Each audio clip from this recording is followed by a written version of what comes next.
Halo guys, salam sejahtera. Terima kasih masih berada di channel ini.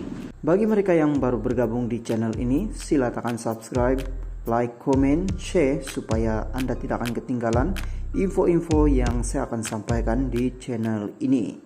Berita hari ini saya mau kongsikan kepada Anda daripada Malaysia kini. Johari tentukan status 4 ahli parlimen GRS dalam masa 21 hari. Speaker Dewan Rakyat Johari Abdul berkata dia akan membuat keputusan mengenai kekosongan 4 ahli parlimen dari Gabungan Rakyat Sabah GRS dalam tempoh 21 hari. Johari juga mengesahkan dia sudah menerima surat rasmi daripada Naib Presiden Bersatu Ronald pada 27 Desember lalu bagi meminta Dewan Rakyat memaklumkan kepada Suruhanjaya pilihan raya bahawa 4 kursi parlimen itu akan dikosongkan.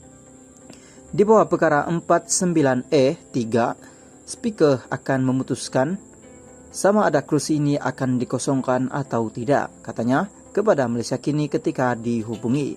Johari juga berkata Ronald mencadangkan supaya 4 ahli parlimen GRS itu mengosongkan kursi mereka. Saya memberitahu dia bahawa saya belum menerima apa-apa lagi. Dia menulis kepada saya secara rasmi pada 27 Desember. Jadi sekarang saya mendapat semua suratnya dan saya akan mengambil tindakan sewajarnya, kata bekas ahli parlimen Sungai Petani itu. Johari berkata dia perlu meneliti perkara itu dan berharap ia dapat diselesaikan secepat mungkin. Saya perlu banyak membaca, meneliti dan saya berharap untuk menyelesaikan secepat mungkin. Saya akan mencari penyelesaian terbaik bagaimana untuk bertindak balas terhadap perkara ini dan itu akan mengambil sedikit masa, katanya. Johari pada masa sama menegaskan selepas menerima surat secara rasmi daripada Ronald, menurut undang-undang dia mempunyai masa selama 21 hari untuk membuat keputusan. GRS pada asalnya berikrar taat setia kepada Muhyiddin Yassin selaku pemimpin PN untuk dilantik sebagai Perdana Menteri, namun sokongan itu berubah selepas Anwar Ibrahim dilantik menjadi Perdana Menteri. Pada 10 Desember, sekumpulan 15 adun GRS dan 4 ahli parlimen mengisytiharkan bahawa mereka keluar dari Bersatu. Mereka ia Armizan Ali Papar, Khairul Firdaus Akbar Khan Batu Sapi, Jonathan Yassin Ranau dan Mat Bali Musa Spitang. PN mendakwa 4 ahli parlimen terbabit perlu mengosongkan kursi masing-masing selaras dengan pelaksanaan undang-undang anti lompat parti yang termaktub dalam perkara 49E Perlembagaan Persekutuan. Awal hari ini Ronald menegaskan 4 ahli parlimen itu adalah antara calon yang bertanding sebagai ahli bersatu dalam PRU ke-15 lalu. Melalui surat bertarik 3 November kepada Presiden Bersatu Muhyiddin Yassin, Setiausaha Bersatu Sabah menegaskan 4 ahli parlimen itu adalah antara calon yang bertanding sebagai ahli bersatu. Keahlian mereka dalam GRS disediakan sebagai ahli bersatu, kata Ronald. Terima kasih masih berada di channel ini. Bagi mereka yang baru bergabung di channel ini, silakan subscribe, like, comment, share supaya Anda tidak akan ketinggalan info-info yang saya akan sampaikan di channel ini. Berita hari ini saya mau kongsikan kepada Anda daripada Sinar Harian. Menteri perlu bijak beri kenyataan. Sidang Akbar Menteri Pertahanan Datuk Seri Muhammad Hassan baru-baru ini mendapat komen ramai di media sosial. Disiarkan menerusi Facebook Kementerian Pertahanan, sidang akbar berkenaan diadakan selepas ahli parlimen Rembau itu melawat mangsa banjir di Kuala Terengganu. Ramai yang memberikan komen positif kepada Muhammad kerana penjelasan yang diberi beliau berhubung kerja-kerja bantuan mangsa-mangsa banjir, terutama melibatkan askar Melayu di Raja RAMD, begitu jelas, tidak teragak-agak dan boleh diterima.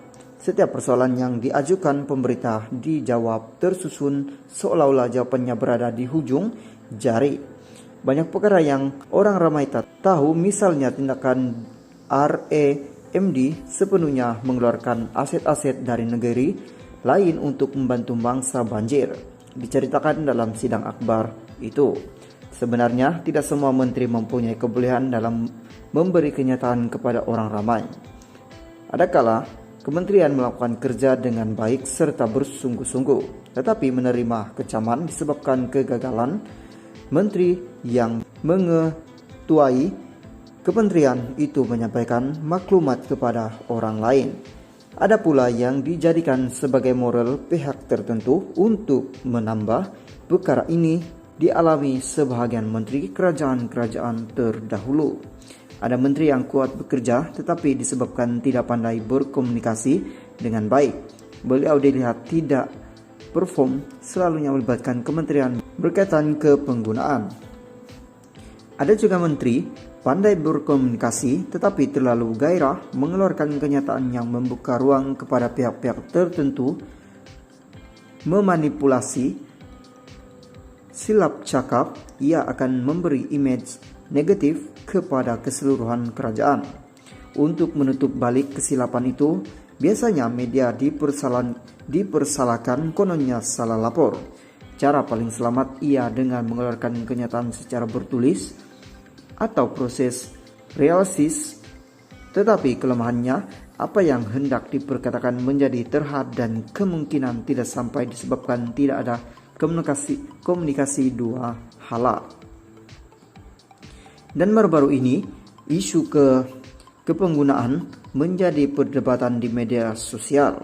Walaupun ada menteri yang tampil memberikan penjelasan berhubung kenaikan kos harga barangan, namun ia bertukar menjadi bahan kecaman di media sosial. Bahkan bukan karena menteri itu tidak bagus, tetapi kenyataan dikeluarkan tidak menepati hati orang ramai. Mungkin selepas ini barisan-barisan menteri perlu dibawa berkhusus untuk diajar secara berkomunikasi dengan baik. Guys, salam sejahtera. Terima kasih masih berada di channel ini. Bagi mereka yang belum subscribe channel ini, sila subscribe dan like, komen, share supaya Anda tidak akan ketinggalan info-info yang saya akan sampaikan di channel ini. Berita hari ini saya mau kongsikan kepada Anda daripada berita harian. Zahid tak sepatutnya dilantik TPM, beri tekanan institusi kehakiman Tun Mahathir. Putrajaya pelantikan Datuk Sri Ahmad Zahid Hamidi sebagai timbalan Perdana Menteri dilihat memberi tekanan kepada kehakiman untuk menjalankan tugas secara adil dan tanpa gentar dalam kes mahkamah dihadapi Presiden UMNO itu. Tun Dr. Mahathir Muhammad menegaskan Ahmad Zahid sepatutnya tidak diberikan sebarang jawatan dalam kerajaan kerana berhadapan 47 tuduhan rasuah, pecah amanah, dan pengubahan wang haram di mahkamah ketika ini. Bekas Perdana Menteri itu berpandangan pelantikan Ahmad Zahid sebagai individu kedua tertinggi dalam kerajaan